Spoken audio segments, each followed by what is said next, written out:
Hare Krishna, dear friends, dear devotee friends. So, today we are going to start a series of verses from Bhagavad Gita. I will create a separate playlist for that where we will discuss every day one shlok, one Bhagavad Gita shloka we'll discuss, we'll try to memorize it. So, just today, just introduction to the Bhagavad Gita, I just wanted to just a brief that why we should study Bhagavad Gita. There are many reasons as this Bhagavad Gita has inspired millions of people, scientists, philosophers, you know, name it, activists, from everyone has derived a great inspiration from Bhagavad Gita. So, first and foremost, if you see, it's a philosophical book. It solves a lot of philosophical questions we have on mind, like who we are, what's our connections, who's God, what's karma, call. So there are a lot of things which keep going, asking us questions, philosophical questions, deep questions. So that are what Bhagavad Gita answers you. And Bhagavad Gita is like a manual. Like if you purchase a phone, you purchase any gadget, you get a manual for that. Similarly, this Bhagavad Gita is like a manual. It deals with our all subtle things. It deals with our annamay kosh, pranamay kosh. I may not, we may not, we will sometime discuss separately this topic about different levels of bodies. We may think we have just a physical body, but there are many layers. Like one body which we can see it, then there is subtle body, which is like mind, intelligence, which you can see, how, your eyes are driven to some object, then your legs go towards that. It's all about, how your subtle body is behaving, your whole body is carried towards that, all doing that actions. So we need to understand that, like how mind works, how intelligence works. Who is the boss? Is mind boss or is intelligence boss? Then the Gita introduces one more concept about ego, how ego is the boss, how this whole mechanism works, how the senses, there are different 10 senses, how every sense is pulling us toward different directions.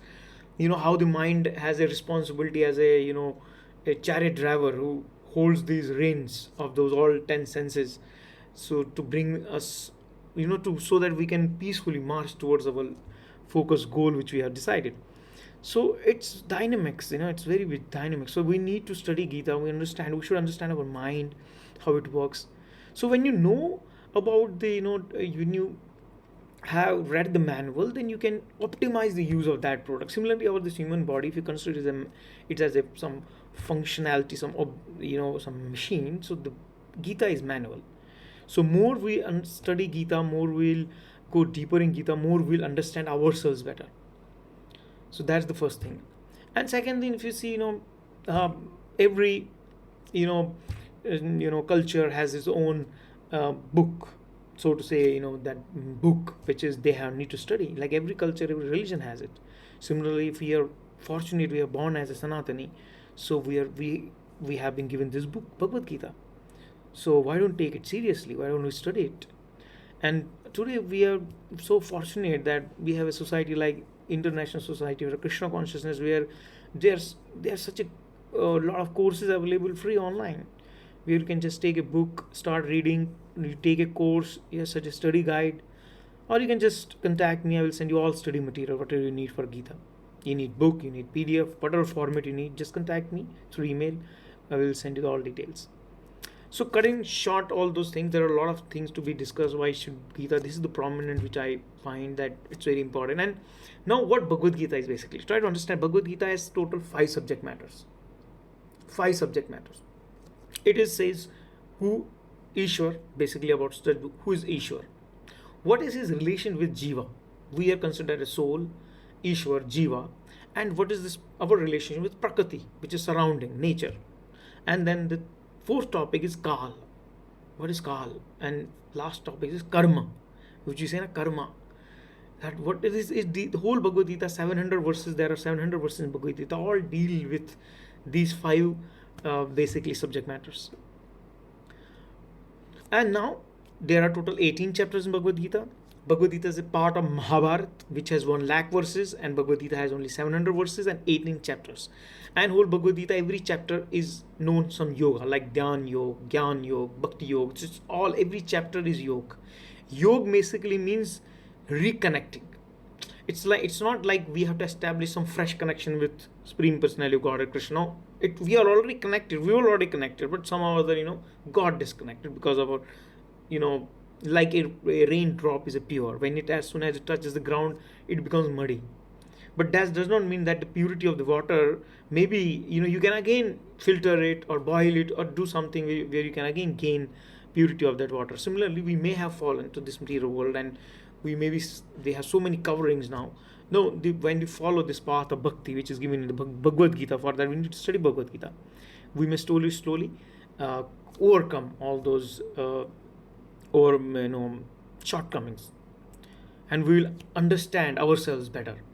So let's start. So we are going to start with the Bhagavad Gita, and Bhagavad Gita. There are many more. There's always in our Vedic culture, there's always inspiration given to the reader. Oh, read this. These are so many benefits. So let's discuss some benefits. Like what Bhagavad Gita itself has to, scripture has to say about Bhagavad Gita. First is like it says, there's a lot of advantages, but there are some advantages. Like first is Gita Dhyana Shilasya Pranayam Parasya cha Nevi Santihi Papani Purva Janma Kritani cha. He says, if one reads Bhagavad Gita very sincerely and with all seriousness, then by the grace of Lord, the reaction of his past misdeeds, karma, will not act upon him. This is Gita Mahatma, the Lord. So this is how the misdeeds. We may have done some knowingly or unknowingly some misdeeds, which may happen. But if one reads Bhagavad Gita sincerely and seriousness, those reaction will not come to him. So that's first point.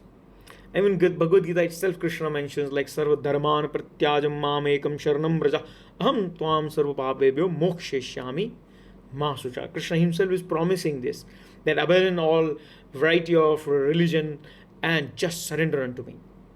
I shall deliver you from all sinful reactions, do not fear. Thus the Lord takes all responsibilities for one who surrenders unto him, and he indemnifies such persons against all reactions and sinful. So he protects basically. And then more benefits.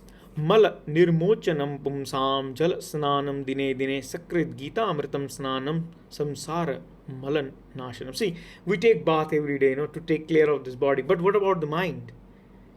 Manas mala nirmochanam pumsam. What about the inner, our subtle body? So it says one cleanse himself daily by taking bath in the water. But if one takes the bath even once in the sacred Ganges water of Bhagavad Gita, for him the dirt of material life is altogether vanquishes. So that's why I mention is we may know the physical body or subtle body, and we need to purify through mantra meditation, through reading scriptures like Bhagavad Gita. And then let's move ahead. What are the more benefits? Gita su Gita kartavya kim अन्येह शास्त्र विचारे या स्वम पद्मनाभस्य मुख पद्मात विनिश्रिता. Because Bhagavad Gita is Supreme Personality Godhead, one not only read any other literature, one need only attentively and regularly hear and read Bhagavad Gita.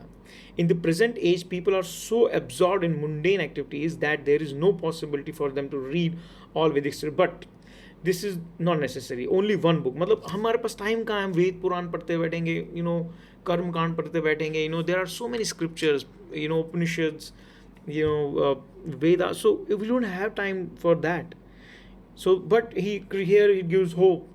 This one book, Bhagavad Gita, will suffice because it is essence of all Vedic literatures, and especially because it is spoken by the Supreme Personality of Godhead.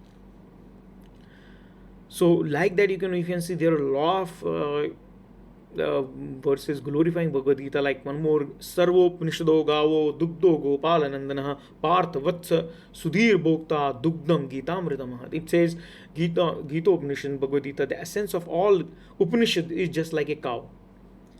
Essence of all scriptures like a cow, and Krishna, who is famous as cowherd boy, is milking this cow. Arjuna is like a calf, and learners, scholars, and pure devotees are drinking that nectar and milk of Bhagavad Gita. So Arjuna is like a calf, because cow never gives milk without the calf. So calf has to be there. So calf is acts as a, gets that knowledge from Lord Krishna. Is like a cow, and we all devotees nourish, because we are nourished because of that conversation which is happening in between Krishna and Arjuna.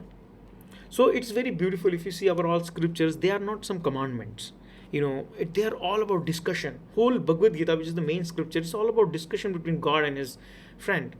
The question answer is happening. He has his doubt, he's clearing it. So, we also have to similarly, if you have any questions, we ask it to clarify it. So, and the one last but not the least, ekam shastram devi ki putra geetam eko devo devi ki putra evase eko mantrasya tasya namani yani karmapi ekam tasya devasya seva. So this is the present. Here Prabhupada says, in this present day, people are very much eager to have one scripture, one God, one religion, one occupation.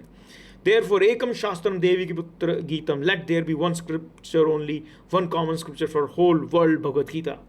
Eko devo devi ki putra eva, let there be one God for the whole world, Sri Krishna. Eko mantrasya tasya namani, and one hymn, one mantra, one prayer, the chanting of his name, Hare Krishna, Krishna Krishna, Hare Hare, Hare Ram, Ram Ram, Hare Hare, and karmani ekatasya devasya seva, and let there be one work only, and the service of Supreme Personality of Godhead. Now, if you see this Bhagavad Gita, there is one more very important thing which is mentioned: disciplic succession. Like you may see, there are so many people, so many Bhagavad Gitas available, So take any Bhagavad Gita or hear from anyone. So will it be enlightening? No, it's not like that. You need to connect to the proper source. Like, for example, the tube light is like right now it's on. Why? Because the wire is properly connected to the main line, and the main line is connected to the grid. And this proper channel, the dam is producing electricity. So there is a proper channel which the electricity is producing. If I would have dummy, this whole wiring in that some dummy socket which is not connected to the source, the light would have not come. Similarly, the person who is teaching Bhagavad Gita, he need to connect to the parampara. Then the knowledge, pure knowledge, unadulterated knowledge flows. Like Krishna spoke it to Brahma. This is a series how this whole knowledge is coming down. Krishna spoke to Brahma, Narada, Vyasa, then like that the whole parampara is going on. So then it came to Bhakti Saraswati. So now you may say, Raghuji, this is the only way to learn. No, there are 4 sampradayas, bona fide sampradayas. Like in towards north, there is Rudra Sampradaya. There towards south, it is Shri Sampradaya. Towards west, it's Kumar Sampradaya. Towards east, it is Brahma Sampradaya. So like that. So like ISKCON comes under a Brahma Madhva Gauda Sampradaya. It comes under Brahma lineage. So anyone can go to any Sampradaya who are connected to them, and they can get this bona fide knowledge. So like that. So ISKCON is connected to Brahma Madhva Gauda Sampradaya. So you should know how this is proper Sampradaya where you can learn Gita and churn this whole knowledge out and enlightening ourselves. So today we'll discuss this much only. So next time we'll start with the verses, and we'll create a separate playlist for that, so then you can go through it. And if you have any queries, you can comment below also. I will try to address in my next video. Okay, thank you very much. Hare Krishna, Hari Bol.